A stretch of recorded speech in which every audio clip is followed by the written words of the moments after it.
What is sexual transmutation?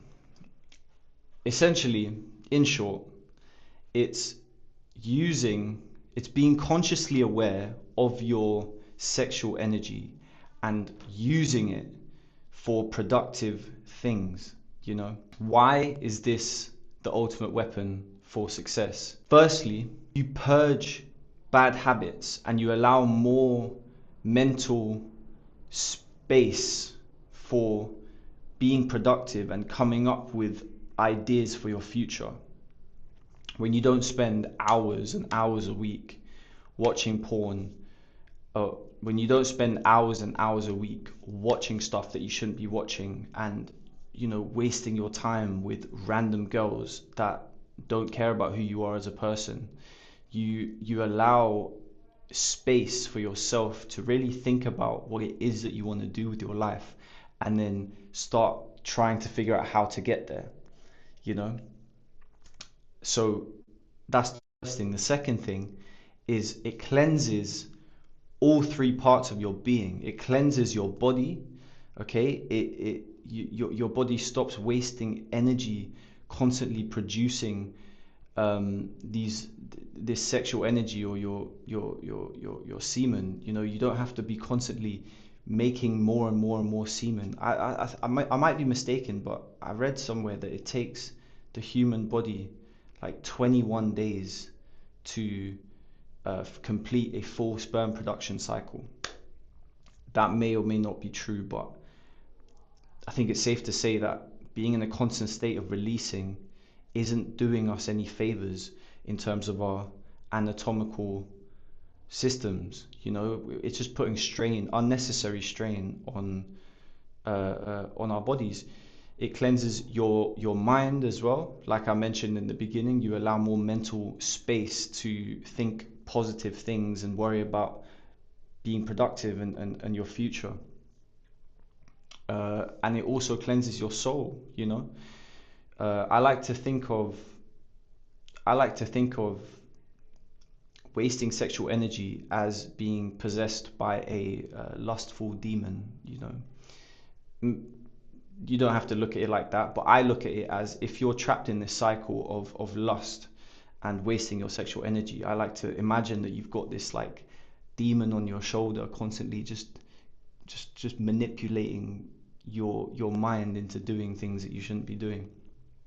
And so when you get rid of that, when you purge that, you become cleaner spiritually. Your aura becomes more expansive and positive. So next, it raises your vibrational frequency.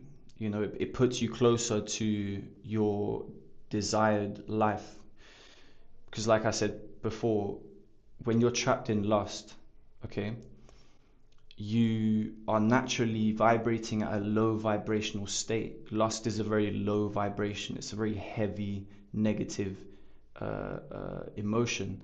And when you're constantly being possessed by lustful thoughts and doing lustful things all the time, your baseline vibrational frequency is just naturally lower, okay?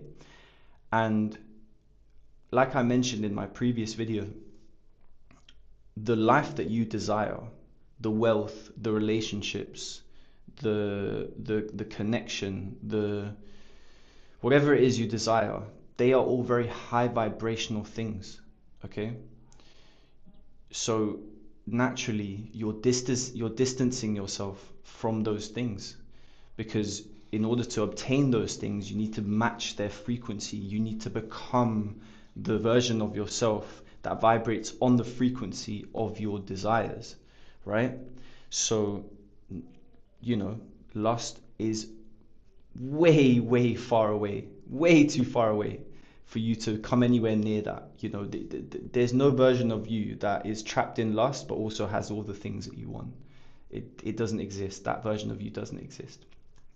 So next, you have more mental and physical energy, and I mean literally like energy. Like when you wake up in the morning, you are ready to go. You don't even think twice about getting out of bed. You don't think twice about what it is that you need to do for the day. You're ready to go. I feel like a lot of us, when we know there's something that we need to do, we still have this voice in our head that's making up excuses for why we shouldn't do it there and then.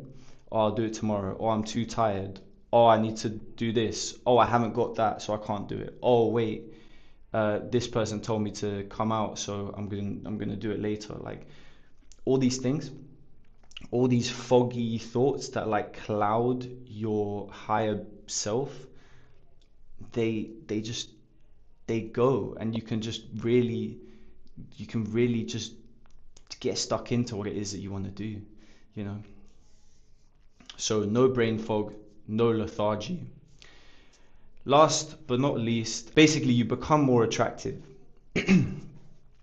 And I mean both, like, you know, sexually attractive towards the people that you're attracted to, or whoever's attracted to you, but also like you become more likable, you know, like people are more likely to just say hi to you, or people are more likely to ask you for something, or people just feel more comfortable around you. So you become more attractive, okay? But that's not only with other people, but also with the life that you desire. Like I mentioned earlier, when you're on that higher vibration, you know, you're free of lust, you naturally are closer to the high vibrational version of yourself, you know, the person that lives the life that you want to live. You're just naturally closer to that, because the frequency of the person you want to be is here. The lustful person is on the frequency down here, but once you purge that, you slowly rise in frequency until eventually you're on the same frequency as the person who you really want to be, you know. So, you know, you become more attractive to the things you want, but you also become more attractive to the opposite gender. I'm not going to lie here and say you don't, because you do. You know, there's a natural glow about you. Your skin is clearer, your eyes are brighter, you smile more naturally, and it's all part of being on that high vibration. So, yeah, I just want to close this video off by saying that sexual transmutation, like, it's not just the act of retaining your sexual energy, but it's actually being consciously aware of how it feels and how you sort of transmute it into other areas of your life. Because if you do retain, but you don't have a purpose and a goal, or some way to like release the tension of it, you're you're bound to fall back into your old habits. You know, it's such a powerful energy that if you just sit there with it, it eventually you can't help but just get rid of it in the old way that you've always gotten rid of it. That isn't good for you. So, you know, you need to be conscious of it. You need to go to the gym. You need to sit down and think about your goals and how you're going to get there. You need to find some way to get it, to transmute it, you know, get it out, but put it, no, don't get it out literally, but put it into things that are good for you, you know. So, yeah, you know, since the dawn of time, I think lust has been man's biggest weakness. So think about it. If you can control and manipulate your sexual energy for the better, you are you get set apart from 99% of the male population, because most men are just victims of lust their whole lives, you know. So if you can overcome that, you will be you'll be miles above everyone.